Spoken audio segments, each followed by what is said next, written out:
Bueno, vamos a iniciar. Muy buenos días a todos. Es un gusto volverlos a saludar y muchas gracias. Bienvenidos a una actividad más que realiza el Centro de Producción Más Limpia. Es un gusto recibirlos en este webinar. Como ya todos pues ya saben, el día de hoy estaremos compartiendo sobre la economía circular aplicada desde el nuevo estándar ISO 59000. El tema que hoy le estará compartiendo el, el ingeniero Luis Martínez. Él es investigador del Centro de Democracia y Opinión Pública de la Universidad Central de Chile y director de Circular Tech. Muchas gracias, Luis, por estar aquí. Es un gusto tenerlo en la Academia Ambiental y pues esperemos que esta charla pues nos aporte mucho a todos los participantes.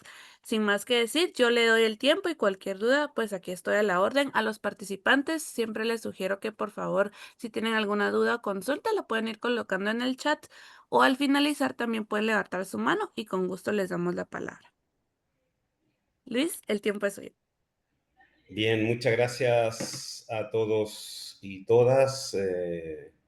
Bienvenidos a esta iniciativa que hemos organizado en conjunto y que nos ha permitido poder mostrarle algo de lo que estamos haciendo desde Chile hacia América Latina y el Caribe, en torno a lo que es el Centro Tecnológico de Economía Circular, Circular Tech, del cual hoy día estoy dirigiendo como director ejecutivo, y nos permite, dentro de una batería de iniciativas, no solamente formativas, sino también en la ejecución de proyectos vinculados en torno a economía circular, el poder extendernos y hacer carne nuestra misión, que es fortalecer y ojalá acelerar la transición hacia la economía circular. Así que muchas gracias por esta oportunidad y saludarlos a cada uno y a cada una de ustedes. En este rato que vamos a tener, vamos a presentarles en forma muy introductoria el contexto en el cual se realiza un curso que nosotros tenemos que se llama Economía Circular, aplicada desde la serie de normas de la ISO 59000, ISO que, recordemos, después de varios años se lanza definitivamente a principios del 2024 para poder establecer criterios uniformes, estandarizados, que es lo que nos hace la ISO, y tener un lenguaje más en común en torno a lo que es la economía circular. Entonces, sin ser estos los únicos, pero, y tampoco vamos a entrar en detalle en estos, dentro de la serie de las ISO, tenemos desde aquellos que nos entregan una conceptualización que nos permite entender términos, principios o guías para implementar la economía circular, hasta la medición, la evaluación, pasando también por la 59040, que tiene que ver con hoja de datos, que le llaman en torno a economía circular, o la 59014, que habla de los materiales secundarios. Entonces, como les señalo, esta es una exposición introductoria sobre la importancia y el por qué la ISO se hace cargo de la economía circular, pero también poder mostrarles lo que muy brevemente nosotros hacemos en torno a este curso de economía circular. Vamos a hacer un repaso muy rápido sobre 5 cuestiones bases para poder entender el por qué se ha hecho necesario establecer estos principios, guías, estándares que la ISO los recoge y en definitiva nos permite de alguna manera poder hablar un lenguaje común que nos da el paraguas de la ISO 59000 en torno a economía circular. Y una primera pregunta que nos hacemos es, ¿qué hace a una empresa exitosa? ¿La hace su producto? ¿La hace su servicio?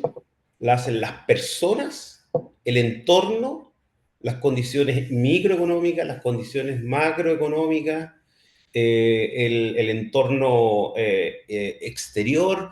Yo creo que esto es muy interesante porque no tiene una respuesta única, va a depender exclusivamente de las características del entorno, de las personas, de las condiciones micro y macroeconómicas, y por tanto es una serie de cuestiones que hay que analizar necesariamente. Y en esta dinámica, quizás probablemente, no voy a decir que son las más conocidas, pero sí por lo menos son, yo diría, teórica y académicamente las más recurrentes, cuando Michael Porter nos hablaba de las fuerzas competitivas, surge e inmediatamente se comienza a hablar de la industria, del sector e incluso de los países en términos de la competitividad. Y recuerden ustedes que nos hablábamos de la competitividad de la empresa, la competitividad de la industria y también llegamos a hablar de la competitividad de los países. Por tanto, en ese contexto, la empresa, y es uno de los modelos estratégicos que tiene que ver con la capacidad de establecer una posición privilegiada en el mercado. Y esto responde, por cierto, a una decisión pensada, a una decisión estratégica de las empresas. Pero por otro lado, también tenemos esta perspectiva o la teoría basada en los recursos y capacidades, donde el modelo se concentra básicamente en la eficiencia. Y aquí creo que es súper importante detenerse en términos de cuáles son esos recursos y cuáles son esas capacidades de la empresa o de la industria que nos permiten avanzar con un concepto o una decisión estratégica hacia el fin de este modelo que es la eficiencia. Entonces, si uno mira desde de estas dos perspectivas, de estas dos teorías, uno perfectamente puede visualizar que están presentes todavía, aún, ¿ya? Un modelo estratégico que concibe el poder del mercado a partir de la posición privilegiada en términos de competitividad, y por otro lado un modelo estratégico focalizado en la eficiencia, basado básicamente en los recursos y capacidades. No son antagónicos, en algunos casos absolutamente complementarios. Pero es importante que las decisiones estratégicas tengan en mente o tengan como foco cuál de estas yo voy a priorizar en términos de la competencia. Eh, Creo que es importante también entender que la estrategia, que es definido como un plano, un patrón, ¿ya? Que define o que se define a partir de metas y se define a partir de las políticas de una organización expresamente, pensadamente a partir de la propia empresa, tiene un propósito que tienen que ser estos propósitos coherentes con la meta. La acción, las actividades tienen que ser súper coherentes con mi propósito final. Y yo creo que de alguna manera esto radica, o en esto radica, yo diría, parte del corazón de lo que nos hace avanzar hacia modelos de economía circular, eh, teniendo como perspectiva la ISO. Es decir, cada una de las actividades que van a alimentar mi estrategia a partir de estas columnas tienen que ser coherentes con mi propósito. Y en esa perspectiva, por cierto, el corazón de las empresas o la misión, la razón de ser de las empresas van a tener condicionantes a partir justamente de esta razón de ser. Si yo tengo en mi corazón, en la razón de ser de la empresa, un compromiso con la sostenibilidad, por cierto, que la estrategia debiera ser coherente, que cada una de las actividades que esta empresa realiza contribuya a ese propósito que está alineado con la sostenibilidad. Por tanto, desde esa perspectiva, creo que es muy importante entender que el greenwashing no es un elemento que calza, ¿ya? Dentro de esta línea, porque son actividades que no responden y que no contribuyen, ¿ah?, al corazón de una empresa que cree efectivamente en la sostenibilidad. Eso es por un lado. Por el otro lado, definidas las estrategias, tenemos que definir los modelos de negocios. Y un modelo de negocios es, tal cual se señala, que es cómo, desde una lógica conceptual, cómo una empresa crea y se apropia del valor económico. Y en esta dinámica creo que es importante entender que la propuesta de valor es una combinación virtuosa, única, del producto, precio, servicio, relación con los stakeholders, vinculación con el medio, la reputación de una empresa, la imagen que proyecta una empresa hacia los clientes objetivos o hacia los mercados objetivos. Por tanto, un modelo de diferenciación sin duda es el cómo nos apoderamos del valor económico y cuál es nuestra propuesta de valor. ¿Qué hacemos diferente de la competencia de tal forma que nos distinga y los clientes, el mercado, nos prioriza? Por tanto, si ustedes se fijan, las acciones, hablando de la estrategia, las acciones una por una que yo estoy realizando en términos de los sistemas de producción, los sistemas de logística, los sistemas de venta, tienen que ser coherentes en esta propuesta de valor que me permite afianzar la imagen de la empresa, una imagen real que contribuye, pero además que se compromete con la sostenibilidad. Entonces, creo que en esta dinámica virtuosa, las empresas pueden hacer una apuesta muy interesante y hasta aquí, hasta este momento, quien tiene el poder son las organizaciones, son las empresas. ¿Ya? Dicho de otra forma también, a propósito de modelos de negocio, es cómo diseñamos mecanismos de creación, de entrega y de captación de valor que emplea una empresa. Esto es dicho de otra forma simplemente, pero es importante entender que la coherencia de cada una de las acciones individuales en el proceso, en la dinámica de una empresa, sin duda van a contribuir, insisto, a afianzar la creación de valor, pero también van a afianzar la imagen de la empresa, de sus productos o de sus servicios. Y aquí entramos ya un poquito más en detalle respecto a lo que son los modelos de negocios sostenibles, ¿ya?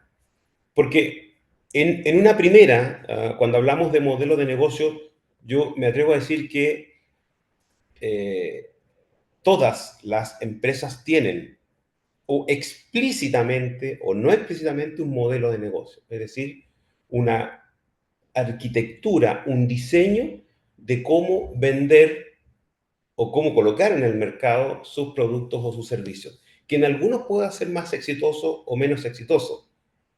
Si tengo un modelo de negocio bien pensado, un modelo de negocio que responda efectivamente y coherentemente con las necesidades de ese mercado, porque lo he logrado identificar las necesidades del mercado, por tanto la probabilidad de éxito es más alta.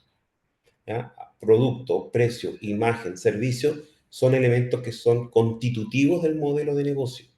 Ahora, si este modelo de negocio además le agregamos que logra contribuir a aquellos retos que nos coloca el concepto de desarrollo sostenible, entonces estamos entrando en modelos de negocio sostenible. Es decir, aquellos negocios que responden adecuadamente a cuestiones medioambientales, a cuestiones sociales y a cuestiones económicas. Y aquí creo que es importante entender que muchos de las acciones, y sin duda es una guía fundamental, la Agenda 2030, con los 17 Objetivos de Desarrollo Sostenible, medido a través de los 169 indicadores, nos permiten justamente tener un norte respecto a cuáles de estos ODS y a cuáles de los indicadores cada empresa puede responder de forma más eficiente, pero también con un compromiso, insisto, que logre contribuir a aquellos retos que están identificados en este concepto, en este principio del desarrollo sostenible. Eh, y en esta dinámica yo creo que hemos ido avanzando en los últimos años, a partir entre 2000 y 2015 con lo que fueron los ODM, los Objetivos de Desarrollo del Milenio, 2015, 2030 ya explícitamente con los Objetivos de Desarrollo Sostenible y ya 2030, 2045 vamos a tener con los futuros desafíos en materia de sostenibilidad que ya se han esbozado.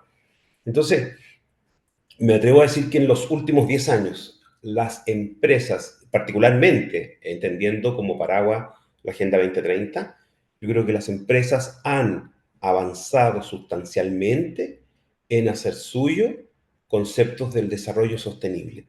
Porque no es, yo diría, o dicho al revés, es fundamental para la empresa entender los retos del desarrollo sostenible cuando hablamos de recursos hídricos o cuando hablamos de energía, porque responden a sus propios procesos productivos. Por tanto, el ahorro energético, más allá de la importancia que tiene para uno de los ODS y por tanto al desarrollo sostenible, también tiene un beneficio para la empresa, cualquiera de los recursos, cualquiera de los ahorros de recursos que pudieran tener en el camino. Entonces, este modelo hay que entenderlo como un marco de referencia, pero también un marco de referencia que puede generar no solo la contribución a alcanzar los objetivos de desarrollo sostenible, sino también que puede significar ahorros sustanciales para la operación de cualquier empresa. Ahora, en esto, permiso, cuando hablamos de desarrollo sostenible, cuando hablamos de modelos de negocios sostenibles, yo diría que ahí hay un cambio de paradigma en términos a quién ponemos en el centro. Si son los accionistas, son los distintos stakeholders. Y aquí creo que hay una cosa importante, y a propósito justamente de lo que está pasando en algunos países importantes, en términos de que con el cambio de gobierno ha pasado de un polo de compromiso con el medio ambiente, compromiso con la Agenda 2030, a cambios radicalmente opuestos. Y es cómo, a partir del desarrollo sostenible, se ha logrado empoderar a ciertos sectores empresariales para entender que podemos preocuparnos de cuestiones grandes, mundiales, en torno al cambio climático y podemos ser parte de la solución desde lo más pequeño hasta lo más grande. Yo solo quiero hacer referencia en el caso chileno. Nosotros en Chile contribuimos en términos de emisiones de gas de efecto invernadero poco más del 0,3%. Y sin embargo, nosotros no hemos desestimado recursos para poder avanzar en la carbono neutralidad, por ejemplo, porque sabemos que a pesar que nuestra contribución es marginal, tenemos un compromiso no solamente con nuestro país, sino también con el mundo a partir de nuestra cuota de emisión, 0,3 y algo. Entonces, en esa dinámica creo que es importante entender que no hay esfuerzos grandes o esfuerzos pequeños. Todos los esfuerzos, independiente del tamaño del país, son importantes, y lo mismo pasa con las empresas. Independiente del tamaño de la empresa, todos los esfuerzos que contribuyan a alcanzar los objetivos de desarrollo sostenible van a ser importantísimos y valiosos, ¿ya? Entonces, en esta dinámica ya de reconocer, explicitar una estrategia que sea coherente con la razón de ser de la empresa, que si además esta empresa define modelos de negocio sostenibles, es decir, su propósito, tiene un compromiso con los principios de medio ambiente social y medioambiental, y diría que estamos contribuyendo efectivamente a alcanzar, a contribuir con lo que sea, con un grano de arena, una más pequeña, y con mucho más las grandes, por cierto, las transnacionales, creo que es fundamental entender que vamos en el camino correcto. Ahora, también, y probablemente, no quiero decir que haya confusión, pero sí es importante explicitarlo, que no necesariamente cuando hablamos de la arista social, medioambiental o económica, el desarrollo sostenible, los negocios sostenibles, no es aquel que distribuye el triple valor al 33%, porque va a depender de la empresa, va a depender del entorno en el cual esté desarrollándose, en el cual a veces yo tengo que hacer una apuesta mayor. En el caso, por ejemplo, no es comparable una empresa extractiva versus una empresa extractiva, la industria extractiva versus el sector financiero, ¿no? Las externalidades de una y otra son absolutamente distintas. Y por tanto, desde esa perspectiva, el equilibrio no está dado por el 33,3, sino por lo que aquella empresa pueda contribuir justamente, equitativamente, en la arista social, la arista medioambiental y en la arista económica. Eh, algunos ejemplos, solo, no vamos a entrar en detalle, pero solo para mostrar algunos ejemplos respecto a varios aspectos, en este caso precio y retorno. ¿Cómo podemos fijar precio generando valor social y ambiental junto con generar ingresos? Bueno, la experiencia o la revisión de empresas o de algunas iniciativas alrededor del mundo sí nos puede indicar que podemos tener empresas con precios diferenciados, ¿ya? Con financiación para clientes, con ciertas condiciones, ¿ya? No de gratuidad, sino de exención, que nos permitan efectivamente poder determinar un valor de tal forma, primero, que no ponga en riesgo mi empresa, genere ingresos, pero también que pueda dar precios accesibles y que permitan generar un valor social y ambiental, ¿no? Entonces, en esta dinámica, o a partir de estos ejemplos, podemos dar cuenta que los precios y los retornos dependen de varios factores, por cierto, pero sí es posible poder encontrar soluciones entendiendo este triple valor. A propósito de financiamiento, también probablemente alrededor del mundo hay muchas iniciativas, algunas públicas y otras privadas. El caso chileno que dice Banco Estado en Chile, que se pública, el Banco del Estado, permite la microfinanzas para emprendimientos a nivel de microempresa. Hay otros que no son finanzas, pero sí son acceso a ciertos subsidios o aportes, como el servicio de cooperación técnica, dependiente del Ministerio de Economía y de la Corfo, que nos permiten efectivamente poder entender que en la base de la pirámide, a veces con un pequeño esfuerzo, con un pequeño apoyo, pueden salir adelante, y eso es una de las cuestiones que creo que es importante también resaltar. A propósito también de esto, hay muchas fundaciones dependientes de transnacionales o empresas grandes que también tienen líneas de apoyo en términos de emprendimientos, ya sea subsidio, capacitación o asistencia técnica, por ejemplo, ¿ya?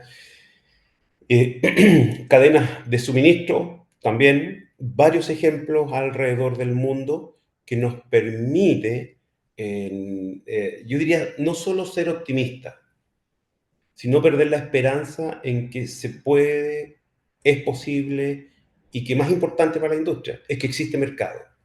Y desde esa perspectiva creo que es fundamental entender que existiendo mercado, tengo oportunidades de negocios y tengo oportunidades de negocios sostenibles. Si uno mira abajo, a mano izquierda, el caso de Freemet en Chile, aquí, sin duda, esta es una gran iniciativa de dos chicas que comienzan a trabajar en torno a varios productos, probablemente luego van a googlear al Freemet, con temas de limpieza, detergentes, que no solo tienen la venta virtual, muy común hoy día, sino también unos sistemas de logística que nos permiten asegurar ya no solamente a través de las particularidades del producto, que ya es un atributo, sino también de los sistemas de logística y de entrega que comienzan a vislumbrar un negocio que tiene un modelo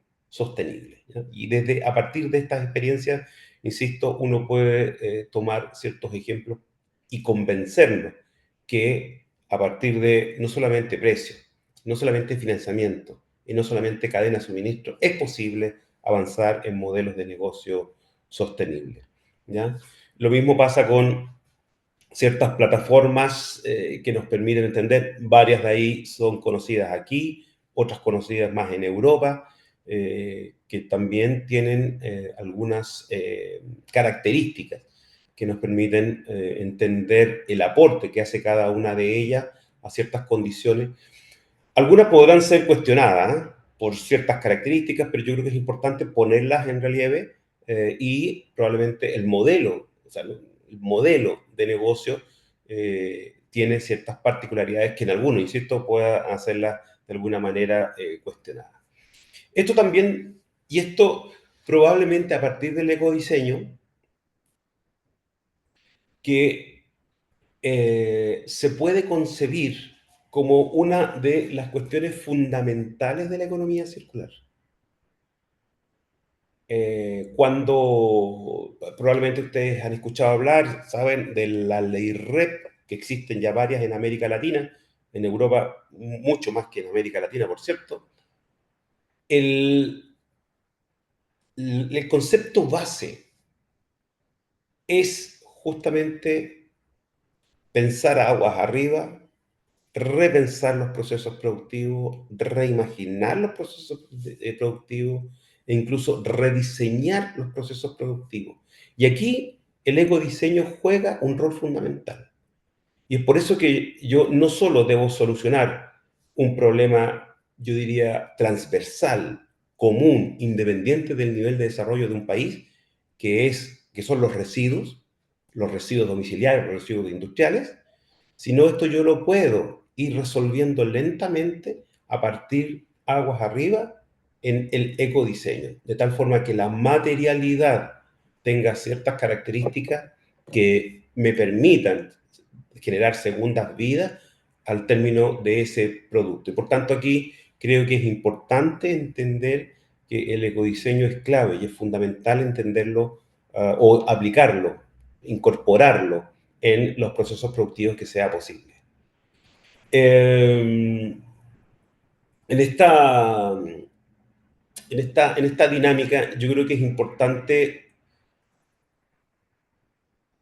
comprender, y a partir de todo este recorrido que hemos hecho, desde la estrategia, desde modelo de negocio, desde la incorporación del apellido, modelo de negocio sostenible, que se comienzan a generar ecosistemas ya no solamente dados por quienes están interesados, empresarios, distintos stakeholders, sino que también existen ciertas condiciones de mercado que comienzan a ser más exigentes y por tanto comienzan a demandar productos con ciertas características y por tanto nos llevan hacia la empresa ciertos requerimientos que en algunos casos podemos hacerle caso o no podemos hacerle caso. Lo más probable es que estemos, o ojalá tengamos un buen mecanismo para identificar estas tendencias e ir adecuándonos a las características de este nuevo mercado. Hay un mercado más sensible,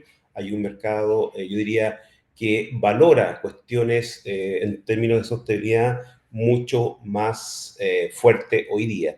Yo creo que las empresas han ido exactamente o justamente avanzando hacia allá.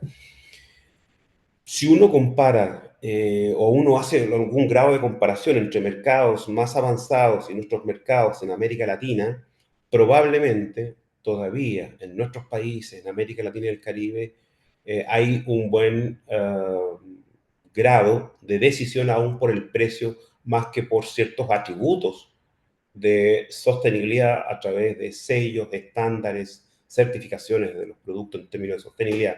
Yo diría que el precio todavía sigue siendo alto. Sin embargo, los atributos del producto en términos de sostenibilidad han ido avanzando. Uno esperaría que más rápido, pero yo diría que han ido avanzando en nuestros países. Si no, simplemente no podríamos explicar en el por qué hoy día tenemos góndolas en supermercados o mercados, tiendas más pequeñas que están respondiendo a esas necesidades de los consumidores o de los clientes. ¿Vale? Y aquí entramos ya un poco más en detalle sobre los modelos de negocios circulares.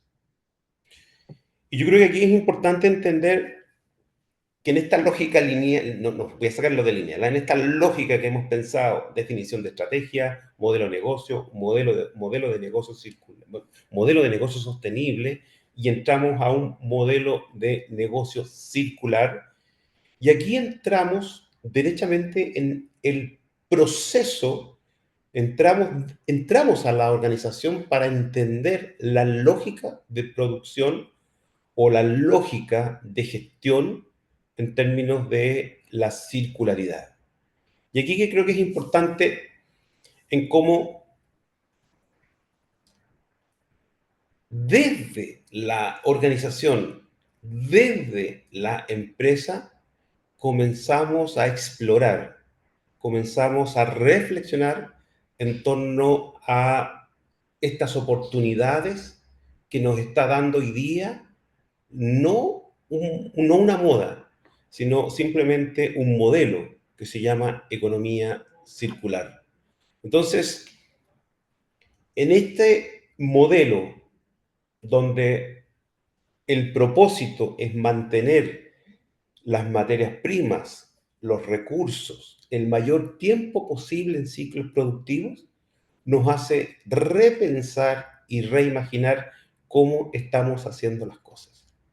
Y hay veces en que saldremos de nuestra empresa, y eso es súper importante, en que estaremos solicitando o requiriendo materias primas o materiales o determinados recursos que tengan ciertas características, y estaríamos presionando a nuestros proveedores que también respondan y que también usen el modelo de economía circular para poder aprovechar esta sinergia y aprovechar esta capacidad conjunta para forzar esta transición hacia el modelo de economía circular. Yo creo que hay ejemplos importantísimos, creo que algunos lo vamos a ver aquí un poquito más adelante, unos minutos, pero lo importante es que ser conscientes que esta transición que nosotros pretendemos forzar, acelerar, es de los modelos tradicionales de negocio hacia negocios de circularidad. Insisto, donde el propósito es que la materialidad, los recursos estén en circuitos productivos el mayor tiempo posible y donde la disposición final disminuya ostensiblemente. Eso significa no que estemos botando menos basura, sino que los distintos recursos que nosotros hoy día estamos disponiendo finalmente en relleno sanitario, en el mejor de los casos, en vertederos o, en el peor de los casos, en vertederos ilegales, sea el mínimo posible. Y eso no solo contribución, no solo es un ahorro significativo para los gestores de residuos domiciliarios, que en buena parte de América Latina son las municipalidades o la responsabilidad de la administración de una ciudad, sino que también significa que estaremos y recuperando todos los recursos. Ese es nuestro propósito, como empresa, como ciudad o como comunidad. En esa dinámica creo que es importante la contribución que podemos hacer desde, insisto, la empresa más pequeña hasta las empresas más grandes. Hay algunas dinámicas que han posibilitado y acelerado esto. Lo mencionaba recién, la ley REP, donde obliga, normativamente, por cierto, a importadores o productores industriales a recuperar sus desechos. En general, neumáticos, baterías, envases y embalajes, ¿qué más? Si alguien me ayuda por ahí. Artículos eléctricos y electrónicos, aceites industriales. Algunos de estos son casos chilenos, otros son algunos otros compartidos. Pero creo que es importante, ¿ya?, entender esta transición y ojalá más acelerada hacia la economía circular. Simplemente algunas líneas de modelos de negocios circulares, ¿ya? La circularización de ciertos materiales, la extensión en la vida, digamos, del producto, la intensificación del producto y la desmaterialización del producto. Estas se transforman en columnas de distintos modelos de negocio, nos permiten, no son excluyentes por lo demás, nos permiten entender y comprender que sí es posible. Algunos ejemplos, este caso es de Uruguay, el uso de contenido ruminal como combustible alternativo a partir de residuos orgánicos, por supuesto, permiten la generación de energía. Esto es bastante común. No solamente hay bolsos, mochilas, también encontramos zapatillas, no en este caso en particular, pero sí probablemente sea común encontrar marcos de lentes o gafas, carcasas de móviles o teléfonos celulares, zapatillas u otros productos cuya material proviene de residuos reciclados, extendiendo la vida útil de ciertos productos. Esto también es bastante común. Creo que es importante mencionarlo. En el caso de Europa, se aprobó hace un poco tiempo atrás, no recuerdo si fue el año pasado, el año antes pasado, a propósito del derecho a reparación. Eso significa que las empresas proveedoras de productos eléctricos y electrónicos tienen la obligación de entregar repuestos que permitan extender la vida útil de estos productos eléctricos o electrónicos. En el caso nuestro, América Latina, eso todavía no es posible. Simplemente, en muchos casos hay garantías extendidas, pero ante daños que pudieran ocurrir. Pero esto es súper importante, al menos en Chile, yo lo escuché, que ya existe una iniciativa para presentar un proyecto de ley como un símil muy parecido a lo que está en Europa.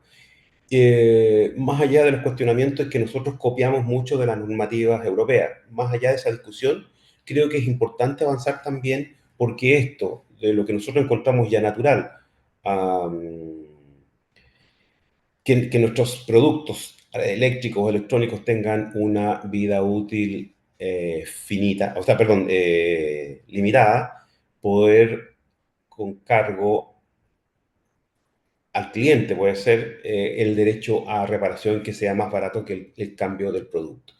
Yo creo que es un importante avance. Por cierto, esto tiene una contribución sobre los residuos, particularmente eléctricos y electrónicos. Este otro caso también es muy interesante en, una, en un ecosistema con externalidades bien fuertes, en el caso de la minería.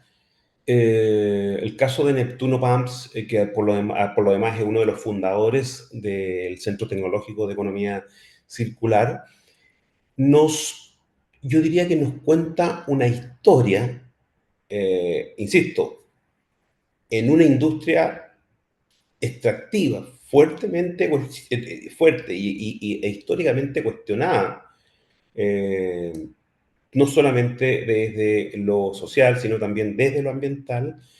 Este caso nos muestra que sí es posible avanzar en economía circular. Yo voy a dejar solo el título. bombas de agua que antiguamente eran botadas o tiradas en el desierto.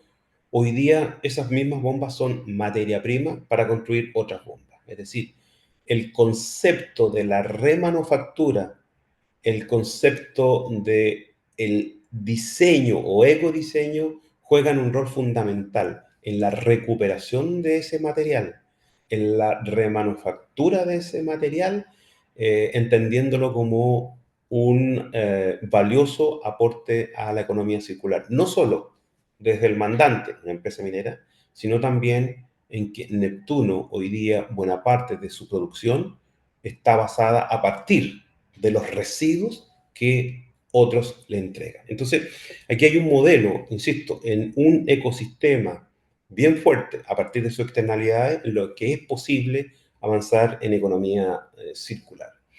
Y quizás aquí esto vamos a hacer una revisión no de todo, no de todo, vamos a concentrarnos solo en una y tampoco en detalle, vamos a dar una mirada muy general porque el detalle ya de cada una de estas se entrega en el curso. Y nos vamos a concentrar particularmente en la 59.010. Al final vamos a hacer un resumen incluyendo la 59.040 y la 59.014.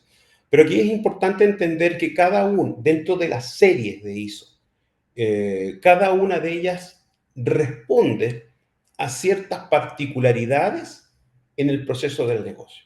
Es decir, desde la 59.004, desde que nos define qué es economía circular, desde que nos entrega una terminología y una puesta en común conceptualizando estos elementos para que todos entendamos cuando hablamos de economía circular, creo que es fundamental entender, decir, mira, a partir de la ISO 59004, la 59004, vamos a entender por economía circular esto.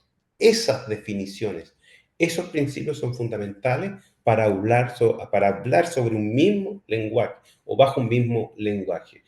La 59.010 que nos entrega lo que estábamos recién conversando, una guía sobre modelos de negocio y red de valor. Y también es muy importante la 59.020 porque nos permite la medición y la evaluación de la circularidad. Vamos a entrar, insisto, no en detalle, entramos en detalle en el curso. Aquí vamos a hacer una revisión muy genérica de la 59.010, que la definimos en 5 etapas. La primera es la elección de objetivos, la segunda, determinar la estrategia, la tercera es esta transición del modelo, la cuarta es transformar la red de valor y la quinta es revisar y monitorear para el desarrollo continuo. En la primera etapa están estos objetivos de la transición.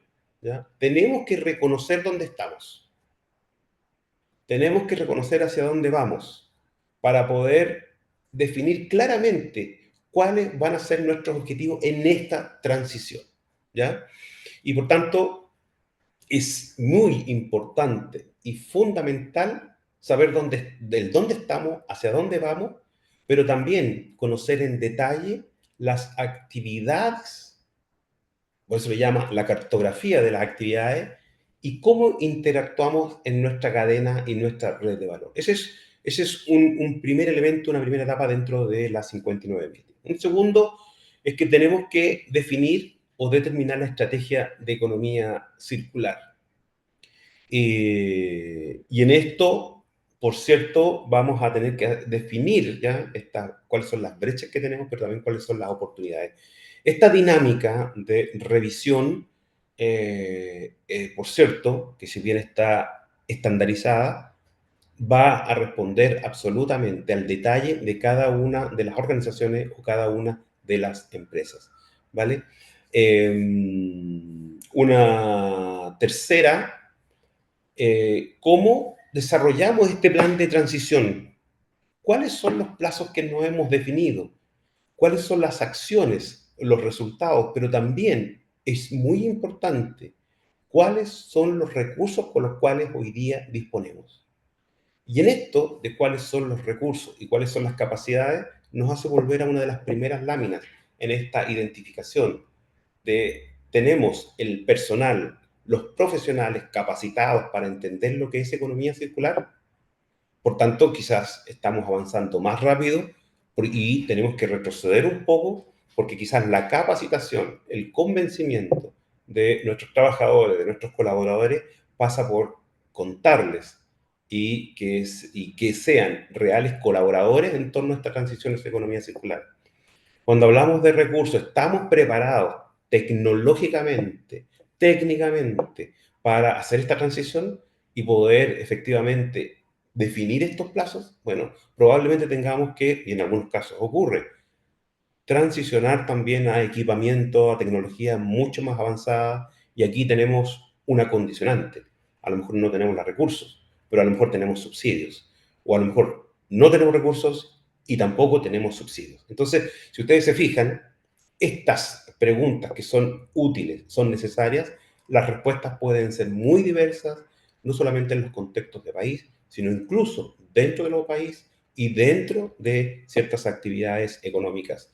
En el caso chileno, por ejemplo, todos los apoyos, particularmente de Corfo, no están direccionados a todas las actividades económicas. Hay actividades económicas que han sido priorizadas y, por tanto, probablemente dentro de estas van a tener mayores facilidades para optar a subsidios o a financiamiento. Eso es muy importante porque son definiciones estratégicas regionales o de país. La cuarta, ¿cómo transformamos una red de valor? ¿Cómo logramos, recién lo señalaba, nuestros proveedores son fundamentales para nuestra actividad productiva? Bueno, podemos, nuestros proveedores son claves, si nuestros proveedores son únicos o podemos cambiar y diversificar proveedores en términos de definir, priorizar cuáles son los que nos permitan avanzar más rápidamente hacia el modelo de economía circular. A veces significa cambiar de proveedor o a veces significa convencer al proveedor de que este también es una buena oportunidad para ello. Entonces, en esto, la red de valor es clave también para entender en este ecosistema de economía circular. Y por último, creo que es importante también el definir cuáles van a ser nuestros objetivos, cuáles serán nuestras metas e ir monitoreando los avances en términos de los puntos críticos que podemos tener. Si hemos definido que los proveedores son puntos críticos, bueno, tendremos que ir monitoreando si la búsqueda o la entrega del material o las características de la materia prima cumplen con condiciones de circularidad que hemos solicitado. Bueno, eso es muy importante para avanzar en esto.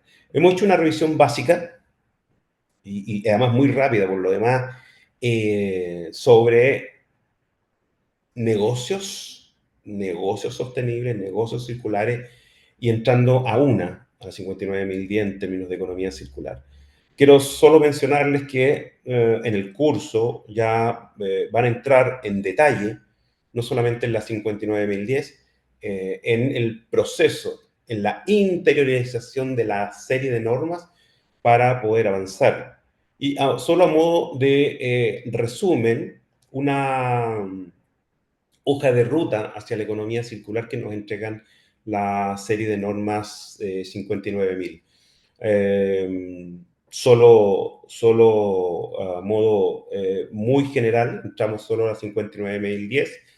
Eh, Habíamos enunciado la 59.004, la 59.020, pero también yo diría que, y dentro, particularmente dentro de América Latina, los materiales secundarios, yo diría que es un mercado muy importante y hay que entenderlo también que se puede, a partir de los materiales secundarios, avanzar en estos modelos de sostenibilidad, de economía circular.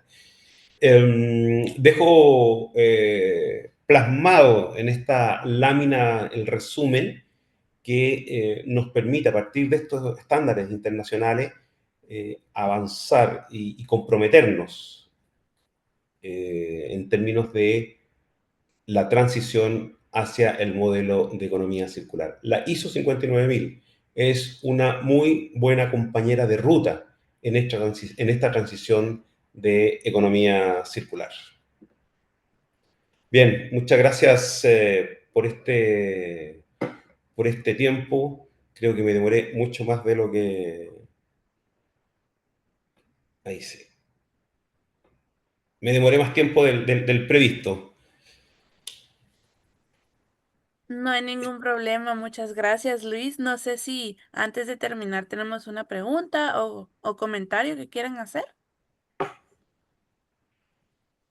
Sí, aquí Pablo Menchaca, subgerente legal corporativo de Parque Arauco. O sea, solamente agradecerte, Luis, por la instancia. Creo que fue un enfoque súper pedagógico, y me quedó muy claro lo que expusiste. Así que muchas gracias por esta instancia nuevamente. Muchas gracias, Pablo. Un gusto. Muchas gracias. ¿Alguna otra consulta, comentario?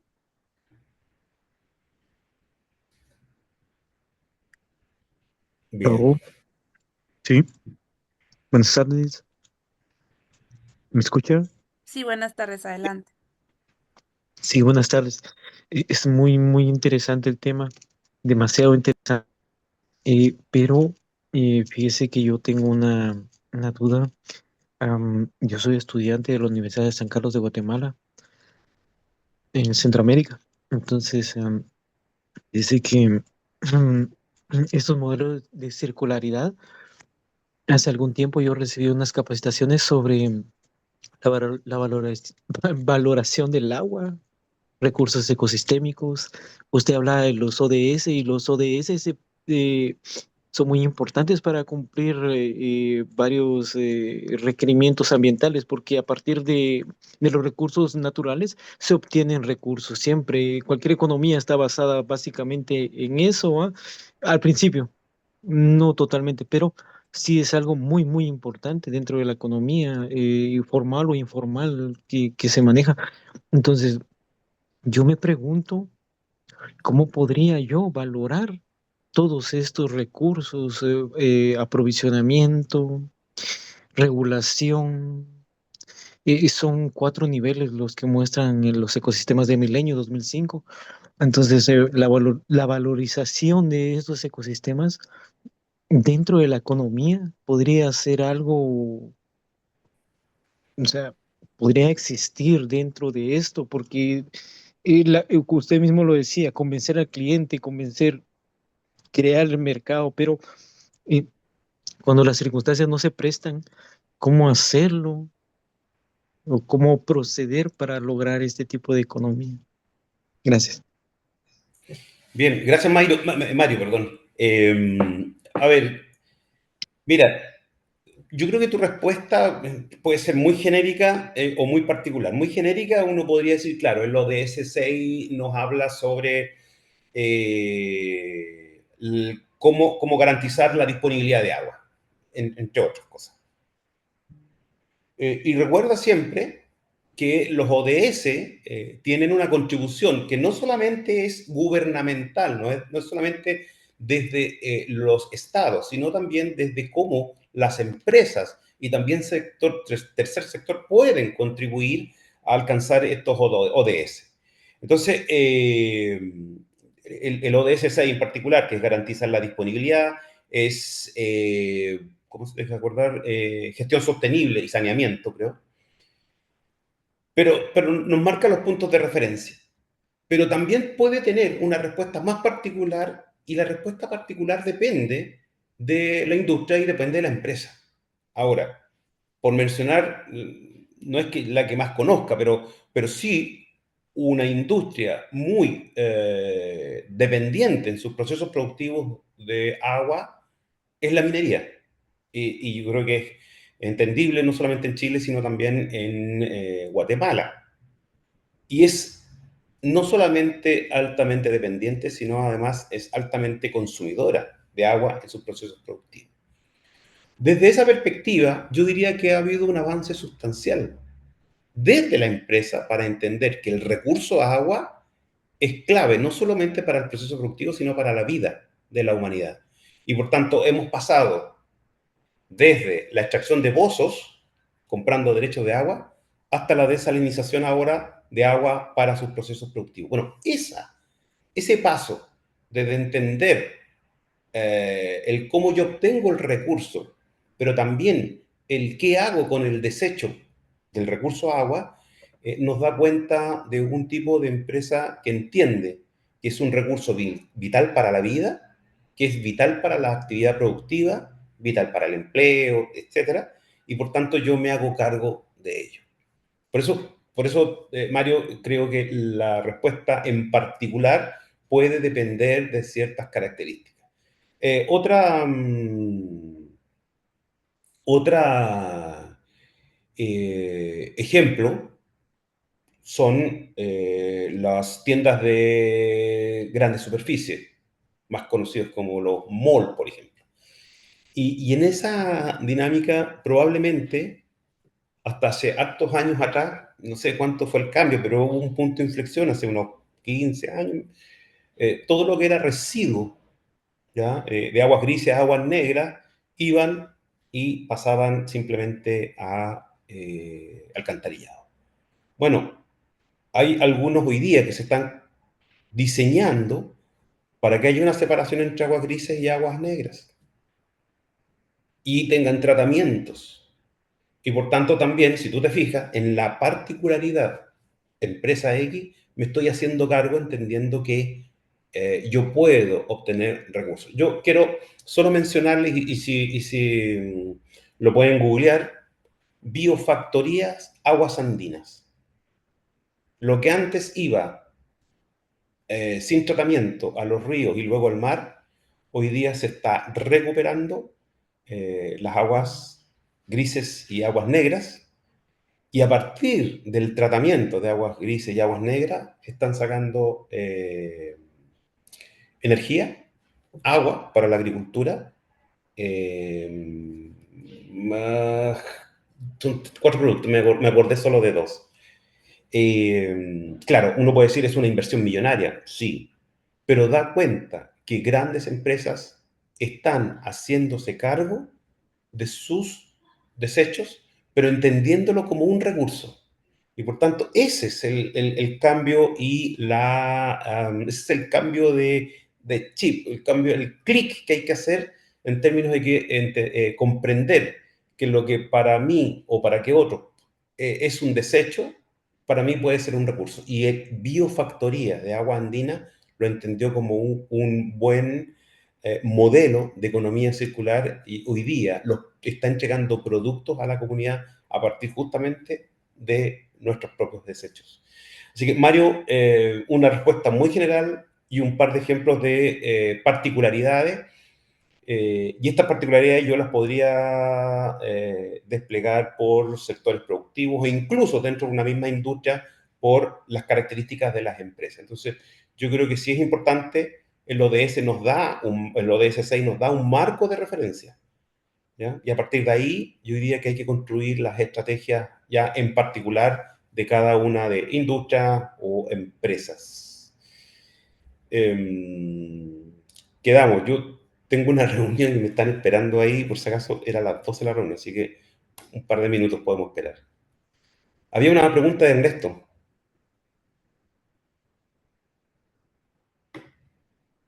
Muchas gracias. Ante todo, por su sapiencia. Trabajo o he trabajado en el sector de puertos marítimos, que suelen ser empresas estatales. O Dentro de concesionadas. la generalidad, la 59.000 es una versión, por así decirlo, o un enfoque más moderno sobre la ISO 14000. Gracias. A ver, yo diría que es mucho más amplia porque me meto en el negocio. Yo diría que me atrevo a decir que la 14.000 o la serie es un complemento virtuoso de la 56.000, de la 59.000. ¿Ah? Yo creo que es... no lograría entender a alguien que implemente 59.000 sin tener como referencia la 14.000. Y por cierto, mejor si estoy certificado con las 14.000. Así que yo lo entiendo absolutamente como un complemento virtuoso. Y a propósito de lo que decías de los puertos, uno no logra dimensionar la cantidad de residuos que generan los puertos. Son toneladas y toneladas y toneladas. Y fíjate que hay muchas iniciativas en términos, por ejemplo, del consumo. Cuando salen los barcos de puerto, la cantidad de energía que consumen en las salidas es impresionante. Bueno, ya se está trabajando para que esa energía no sea una salida con consumo de energía renovable o batería, y no con petróleo, por ejemplo. Entonces, creo que es súper importante. Cada industria es un mundo riquísimo por dentro. Gracias, Ernesto. Muchas gracias. Espero que la pregunta haya quedado pues solventada. Y pues por el tiempo, Luis, vamos a cerrar la capacitación por aquí. Pero yo a los participantes les estaré compartiendo la grabación. Igualmente, si tienen alguna consulta o quieren seguimiento, les puedo compartir pues la presentación también y pues se pueden comunicar con la persona adecuada. Y Luis, muchas gracias por tu participación. Apreciamos mucho esto en la academia desde Chile para Guatemala y pues cualquier otra consulta que tengamos, pues se la estaremos comunicando. Espero que sea una experiencia bonita. Muchas gracias a ustedes y a cada uno. Así que nos veremos en otra oportunidad. Gracias. Gracias a los participantes por conectarse. Si quieren adquirir el diploma de participación, lo pueden comunicar conmigo y pues con mucho gusto cierro la sesión. Les deseo un excelente resto del día y pues nos vemos en la próxima actividad.